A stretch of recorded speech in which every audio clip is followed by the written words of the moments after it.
अगर आप मेरे इस चैनल को सब्सक्राइब नहीं किए हैं तो कृपया कर सब्सक्राइब करें, लाइक करें और शेयर करें और कमेंट बॉक्स में जरूर बताएं कि मेरा वीडियो आपको कैसा लगा। दोस्तों आज हम पढ़ाएंगे पार्ट्स ऑफ स्पीच। और ये धागा सब का खुला रहता है सारा सब, अब ये खुलना रहता है। पार्ट्स ऑफ स्पीच,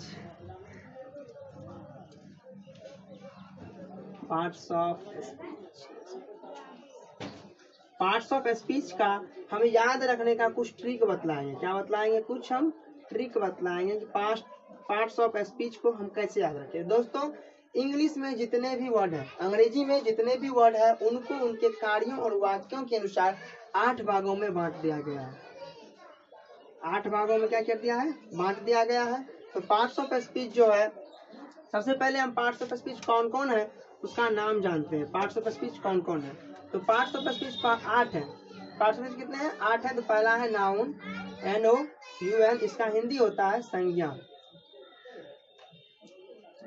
दूसरा है प्रोनाउन, प्रोनाउन, इसका हिंदी होता है सर्वनाम। तीसरा है एडजेक्टिव, इसका हिंदी होता है विशेषण।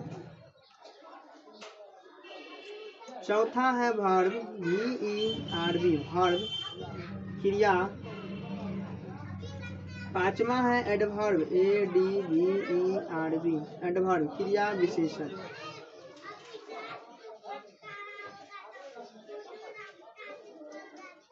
छठा है प्रीपोजिशन,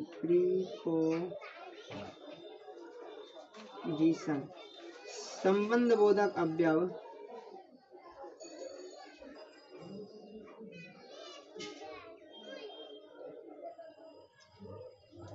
सातवां है कंजक्शन,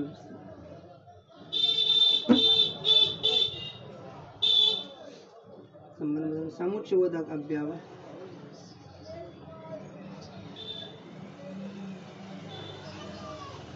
समुच्चयबोधक अवयव।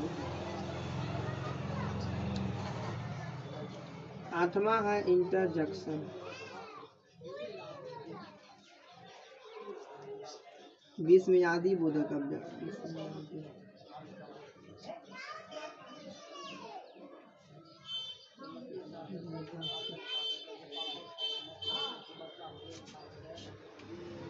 तो दोस्तों पार्ट्स ऑफ स्पीच वो 8 है। पहला है नाउन, नाउन का हिंदी होता है संज्ञा। दूसरा है प्रोनाउन, सर्वनाम। एडजेक्टिव, विशेषण। वर्ब, क्रिया। एडवर्ब, क्रिया विशेषण। प्रीपोजिशन, संबंध बोधक अवयव। कंजक्शन, समुच्चय बोधक अवयव। इंटरजेक्शन, विस्मयादि बोधक अवयव। दोस्तों आज हम इन 8 के बारे में अलग अलग बारी बारी से जानते हैं। तो सबसे पहले आज हम पढ़ाएंगे नाउन किसे कहते हैं। तो नाउन, किसी के नाम को हम संज्ञा कहते हैं, किसी के नाम को नाउन कहते हैं। नाउन ये नेमिंग वर्ड होता है, लेकिन परिभाषा हमको नहीं बतलाना, हमको ट्रिक बताना है कि नाउन को कैसे हम याद रखें।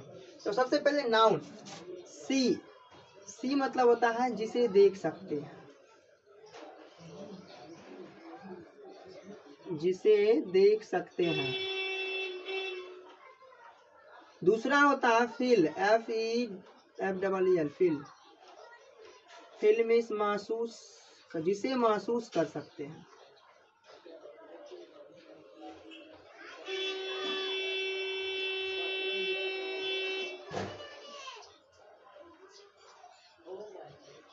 तीसरा होता है टच, TOUCH, जिसे छू सकते हैं।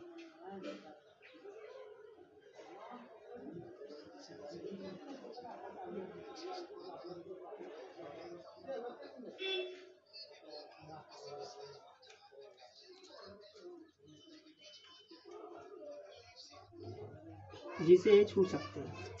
तो नाउन कहेंगे जिसे हम देख सकते हैं, सी जिसे हम अपने आंखों से देख सकते हैं। फील जिसे हम महसूस कर सकते हैं, जिसे महसूस कर सकते हैं वो भी नाउन होगा। टच जिसको हम छू सकते हैं, जिसे छू सकते हैं वो भी टच नाउन होगा। तो दोस्तों किसी के नाम को भी हम संज्ञा कहते हैं, किसी वस्तु, व्यक्ति अथवा स्थान के नाम को भी संज्ञा कहते हैं। हम यहाँ पे परिभाषा नहीं, हम ट्रिक बतला रहे हैं कि जिस चीज को हम देख सकते हैं वो भी नाउन होगा, जिस चीज को हम महसूस कर सकते हैं वो भी नाउन होगा, जिसको हम छू सकते हैं वो भी नाउन होगा। तो अब ये तीनों को बारी बारी से एग्जाम्पल के साथ हम पढ़ते हैं।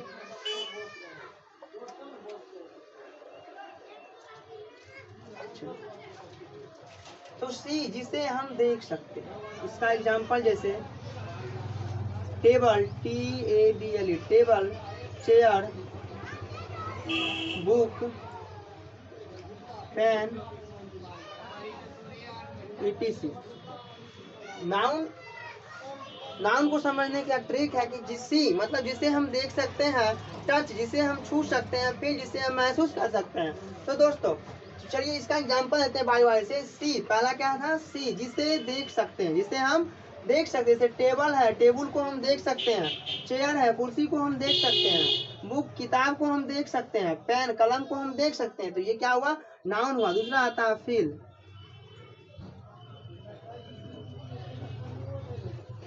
जिसे हम महसूस कर सकते हैं।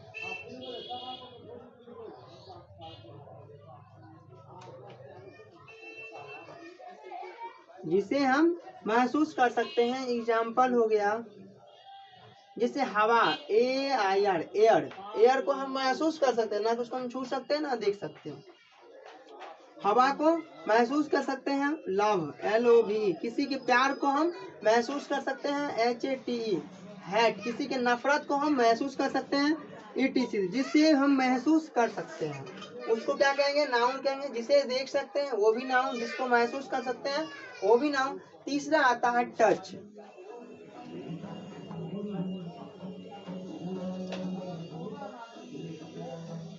जिसे हम जिसे छू सकते हैं। एग्जाम्पल टेबल, टेबल को हम छू सकते हैं। बुक मीन्स किताब, बुक को हम छू सकते हैं। उसके बाद चेयर, इसको हम छू सकते हैं। उसके बाद हो गया कैट, छू सकते हैं बिल्ली को हम। ETC। तो नाउन के लिए हम याद रखेंगे, नाउन उसको कहते हैं जिसको हम देख सकते हैं, जिसको हम छू सकते हैं, जिसको हम महसूस कर सकते हैं, जिसको हम छू सकते हैं। तो ये तीनों क्या हुआ, नाउन हो गया। नेक्स्ट देखते हैं पार्ट्स ऑफ स्पीच का दूसरा भाग था प्रोनाउन।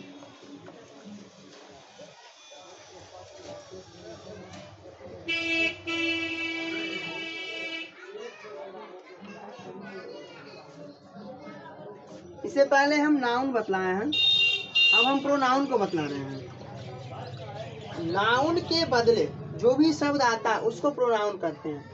प्रोनाउन की परिभाषा है कि नाउन के बदले जो भी शब्द आता है उसको प्रोनाउन कहते हैं। तो हम पहले ही बताए थे कि हम लोग परिभाषा नहीं पढ़ेंगे, हम लोग समझेंगे, ट्रिक समझेंगे।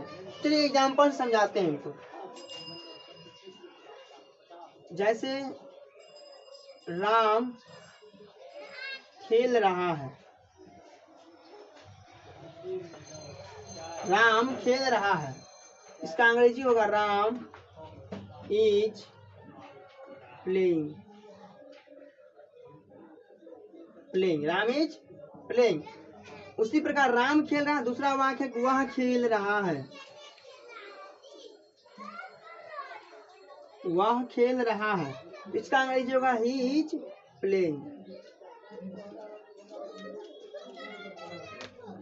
देखिए राम खेल रहा, राम क्या है, पहले बताए थे किसी के नाम को हम नाउन कहते हैं। राम क्या है, नाउन है। राम खेल रहा है, कौन खेल रहा है, राम खेल रहा है। यहाँ पे दूसरा वाक्य कि वह खेल रहा है, तो वह खेल रहा है किसके लिए लाए, राम के लिए लाया है। तो वह राम के स्थान पे क्या लाए, वह, तो वह क्या हुआ, ये प्रोनाउन हुआ। वह क्या होगा, यहाँ पे प्रोनाउन होगा। ही क्या हुआ, प्रोनाउन होगा। क्या होगा, प्रोनाउन होगा। तो प्रोनाउन का एग्जाम्पल देखते हैं। जैसे he, she, you, we, I, they, ETC, ये सब क्या है, प्रोनाउन है। ये सब क्या है, प्रोनाउन है। तीसरा देखते हैं हम, नेक्स्ट देखते हैं पार्ट ऑफ का भाग एडजेक्टिव।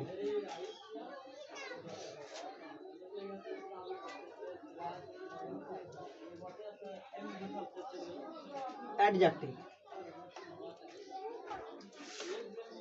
एडजेक्टिव मतलब होता है विशेषण। क्या होता है इसका हिंदी? विशेषण। एडजेक्टिव मतलब होता है विशेषता, जो इसका परिभाषा होता है कि जो संज्ञा और सर्वनाम का जो विशेषता बतलाता है, संज्ञा और सर्वनाम का जो विशेषता बतलाता है उसको हम एडजेक्टिव कहते हैं।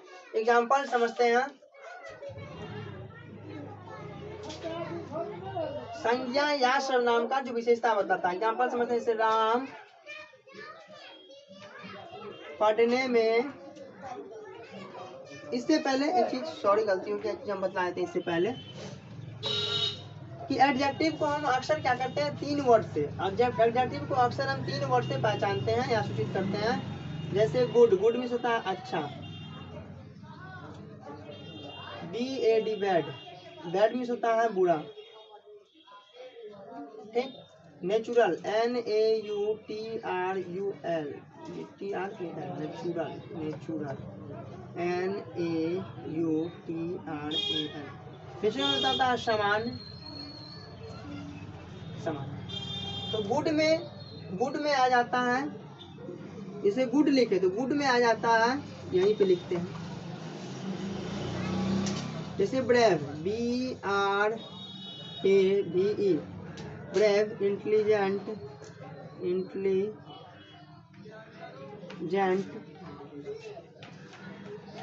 Brave, intelligent, honest, ETC। और बैड में आ जाता है अगली, अगली, डिसऑनेस्ट, अगली, डिसऑनेस्ट, ETC। और नेचुरल, NAUTRAL, नेचुरल। सामान्य में क्या आ जाता है? Long, LONG, long. Healthy, HEALTHY, healthy, ETC। तो अक्सर हम एडजेक्टिव को मेन 3 होता है। गुड मीन्स अच्छा, अच्छा जिसको प्रस्तुत करते हैं, और बुरा, उसके बाद नेचुरल, सामान्य को। एग्जाम्पल से समझते हैं इसको।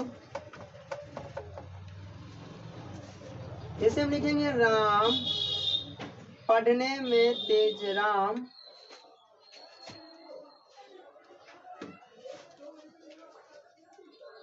पढ़ने में तेज है, राम पढ़ने में तेज है। तो यहाँ पे बतलाया, इसका परिभाषा होता है कि संज्ञा या सर्वनाम, या तो संज्ञा हो या तो सर्वनाम हो, और उसका यदि विशेषता को बतला रहा है तो ये एडजेक्टिव होगा। राम पढ़ने में तेज है, तो राम क्या है? नाउन है। राम क्या है? नाउन है। तो राम पढ़ने में तेज है, राम क्या है? वो पढ़ने में तेज है, पढ़ाई तो कर रहा है, ये वर्ब हो जाएगा। तो पढ़ने में क्या? तेज है, तेज। पढ़ता तो सब है, लेकिन विशेषता बतलाता है कि राम जो है पढ़ तो रहा, लेकिन वो पढ़ने में ज्यादा तेज है, तेज है। तो ये क्या हुआ? विशेषण हुआ। जैसे बतलाएंगे, सीता,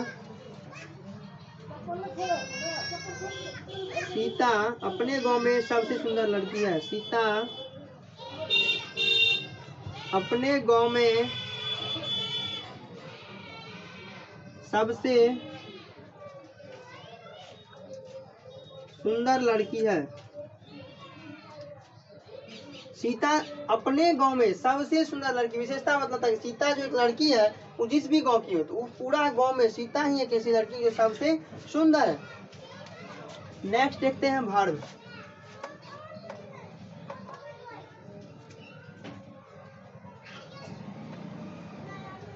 वर्ब देखेंगे तो वर्ब का हिंदी होता है क्रिया। वर्ब का हिंदी क्या होता है? क्रिया। तो वर्ब को हम कैसे पहचानेंगे कि जिस शब्द के अंत में ना लगा रहे, जिस शब्द के अंत में ना लगा रहे वो वर्ब होगा। एग्जाम्पल समझते हैं।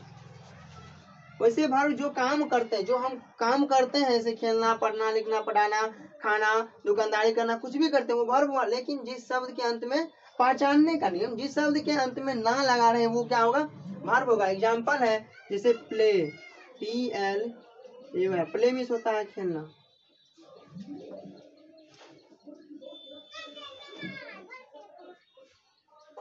डांस, डांस मीन्स होता है नाचना। उसके बाद होता है सिंग, गाना। उसके बाद होता है टीच, टीच पढ़ाना, STUDY स्टडी पढ़ना। तो ETC। तो देखिए इस शब्द के प्ले, प्ले में खेलना, इसके अंत में क्या ना लगा हुआ तो ये वर्ब है। क्या है? वर्ब है। इसमें भी ना लगा तो ये क्या है? वर्ब है। डांस मीन्स नाचना, ना लगा हुआ लास्ट में तो वर्ब है। सिंग मीन्स गाना, ना लगा हुआ लास्ट में तो वर्ब है। इसमें भी ना है, वर्ब है। स्टडी में और टीच में भी, टीच भी वर्ब है। क्या है? तो देखिए यहाँ पे लास्ट में क्या है? ना लगा हुआ है, ना लगा हुआ है। ठीक, तो हम वर्ब को ऐसे पहचानेंगे कि जिस शब्द के अंत में ना लगा रहे हैं वो क्या है? वर्ब है। नेक्स्ट देखते हैं एडवर्ब। पांचवा होगा ना? एडवर्ब। एडवर्ब क्या करता है कि बतलाता है जो क्रिया हो रही है। वर्ब को, वर्ब कैसे हो रहा है, वर्ब कैसे हो रहा है उसको बतलाता है एडवर्ब। जैसे Ram runs slowly, Ram runs slowly, या राम रन फास्ट।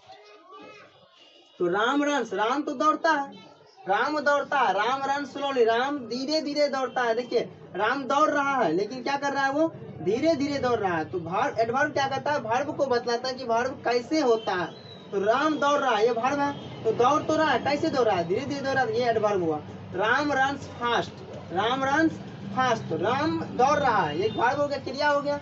एडवर्ब का क्या काम है कि इसको बतलाना है कि कैसे क्रिया हो रहा है। तो राम रन्स फास्ट, राम तेजी से दौड़ रहा है। तो राम जो दौड़ रहा है वो क्या कर रहा है? राम जो क्रिया कर रहा है तेजी से कर रहा है। राम जो दौड़ रहा है वो क्या हो रहा है? तेजी से दौड़ रहा है। एडवर्ब समझ गए। नेक्स्ट है प्रीपोजिशन।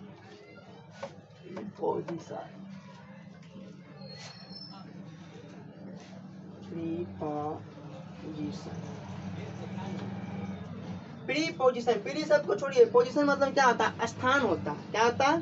पोजिशन मतलब स्थान होता है, अवस्था होता है। तो प्रीपोजिशन क्या करता है? किसी वस्तु का अवस्था को बतलाता है, स्थान को बतलाता है। जैसे हम एक एग्जांपल लेंगे, किताब टेबुल पर है, किताब टेबुल पर है। किताब कहाँ है? किताब टेबुल पे है। ये किताब है, अब किताब है कहाँ पे? टेबुल पर। ये कौन बता रहा है? ये शब्द बता रहा है। उसका अंग्रेजी होता है, किताब टेबुल पर है। तो किताब पोजीशन बता रहा है। देखिए किताब कहाँ है? टेबुल पर है। पर जो है प्रीपोजिशन हुआ, पर बताया है। यहाँ पे अगर मैं रहता किताब टेबुल में है, पर है तो किताब टेबुल पर है, तो प्रीपोजिशन। पोजीशन मतलब क्या आता है? पोजीशन, स्थान या अवस्था होता है। ठीक ना? स्थान या अवस्था होता है। किताब कहाँ? टेबुल पर है। तो कोई भी वस्तु जहाँ पर हो जिससे संबंध लिखाएगा, ठीक ना, जिनका स्थान जैसे हम दूसरा लिखेंगे कलम, कलम कुर्सी पे है, कुर्सी पर है, कलम कुर्सी पर है। तो यहाँ पे फिर क्या किया? कलम कहाँ है? कुर्सी पर है, कुर्सी पर है। कलम कहाँ है? कुर्सी पर है। तो पर ऑन होता है। तो ये क्या किया? पोजीशन, कलम का पोजीशन बता रहा है। कलम कहाँ है? तो कुर्सी पर है। तो पर क्या हो गया? ऑन हो गया। पोजीशन, पोजीशन का एग्जांपल होता है, इसे कौन वर्ड पोजीशन होता है। जैसे on, in, in front of, etc, ये वर्ड जो है पोजीशन है। नेक्स्ट देखते हैं कंजक्शन।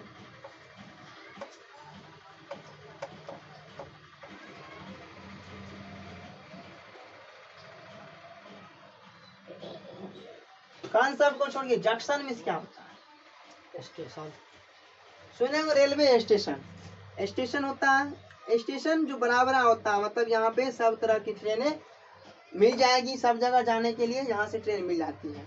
और जब दो स्टेशन के बीच में, दो स्टेशन को जोड़ता है जंक्शन, जहाँ पे ट्रेन रुकती है, यहाँ से डब्बा सब भी चेंज होता है। ठीक ना? तो दो स्टेशन को जोड़ने का काम करती है junction. Railway station, railway junction होता है ना, उसी तरह से जंक्शन में होता है जोड़ना। क्या होता है? जंक्शन में जोड़ना। तो दो शब्द को जो जोड़ता है उसको हम कंजक्शन कहते हैं। जैसे राम और श्याम पढ़ रहा है, देखिए दो स्टेशन मान लीजिए, राम स्टेशन है, श्याम स्टेशन है, और यदि जोड़ रहा है दोनों को तो ये जंक्शन हुआ। जंक्शन का क्या काम है? दो शब्द को जोड़ना, दो वर्ड को जोड़ना। तो राम और श्याम दो नाउन है और उसको ये जोड़ा है और, इसका अंग्रेजी होगा Ram and Shyam are reading.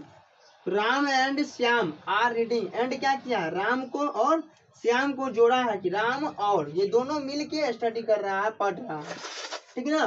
तो राम और श्याम दोनों मिल क्या कर रहा है? वो पढ़ रहा है। तो ये सब क्या हुआ? कंजक्शन। एग्जाम्पल कंजक्शन का ऐसे एंड और etc, ये सब क्या हो गया? कंजक्शन। जब दो शब्द को जोड़ेगा जो, ठीक है ना, तो वो क्या होता है? कंजक्शन होता है।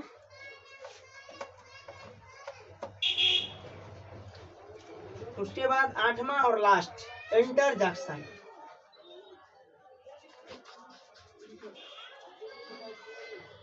इंटरजेक्शन पहचानने का नियम है कि जिस वर्ड के लास्ट में ऐसे लाठी और ऐसे रहेगा ना, तो वो इंटरजेक्शन होगा, ठीक ना। इसको कहते हैं एक्सक्लामेशन चिन्ह। क्या बोलते हैं? एक्सक्लामेशन चिन्ह। इंटरजेक्शन में अधिकतर क्या करते हैं हम लोग? दुख और खुशी, दुख और खुशी को इसमें व्यक्त करते हैं। जैसे वाह, वाटे कार, वाह वाटे कार। जैसे किसी का कार लगा हुआ और उनको पसंद आ गया, क्या बोलेंगे? वाह क्या कार है, मस्त कार है। तो इसी तरह से ये समझिए, दुख होता है, सुख होता है, खुशी होता है, ठीक ना। तो वो सबको हम इंटरजेक्शन में लाते हैं। इंटरजेक्शन में उसको व्यक्त करते हैं। जैसे मान लीजिए कहीं पे दुर्घटना होता है, क्या बोलते हैं? ओहो, ओहो, दुख व्यक्त करते हैं। वाह, जैसे कार लगा हुआ तो वाट, वाह वाट ए कार, वाह क्या कार है, ठीक। इंटरजेक्शन का एग्जांपल जैसे इसको हम करते हैं, हैप्पी हो गया, सैड हो गया, इल हो गया, etc। हैप्पीनेस हो जाएगा, हैप्पीनेस बॉल।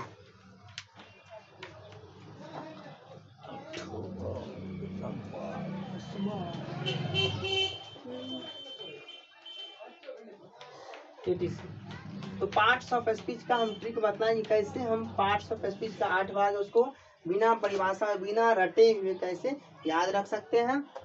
चलिए तो दोस्तों, thanks for watching this video.